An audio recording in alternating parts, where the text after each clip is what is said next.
घरी अचानक पाहुणे येणार असतील तर बनवा या पद्धतीने झटपट मटार पनीर। सुरुवातीला पनीर कट करून घ्यायचं। कढईमध्ये 2 चमचे तेल गरम करायचं। त्यामध्ये पनीर घालून पनीर गुलाबी रंगावरती तळून घ्यायचं।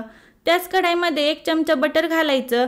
यामध्ये जिरे, मोठी विलायची, दालचिनी आणि तेजपान घालून हे परतून घ्यायचं। एक बारीक चिरलेला कांदा तो पण गुलाबी रंगाचा होईपर्यंत परतून घ्यायचा। टोमॅटो, अद्रक, लसूण, हिरवी मिरची याची बारीक पेस्ट तयार करायची आणि ही पेस्ट कांद्यामध्ये घालून घ्यायची। लाल मिरची पावडर, धने पावडर, जिरा पावडर, हळद पावडर आणि मीठ घालून हे सर्व मसाले तेल सुटेपर्यंत परतून घ्यायचे। यामध्ये तळून घेतलेलं पनीर आणि शिजून घेतलेला ताजा मटार आहे तो पण घालून घ्यायचा। अर्धा ग्लास पाणी घालायचं आणि मिक्स करून झाकण ठेवण्याला 6 ते 7 मिनिटांसाठी शिजून घ्यायचं। शेवटी गरम मसाला आणि कोथिंबीर घालायची, मिक्स करायचं। मस्त असं गरमागरम मटार पनीर बनून तयार आहे। Please like, share and subscribe my channel. Bye bye.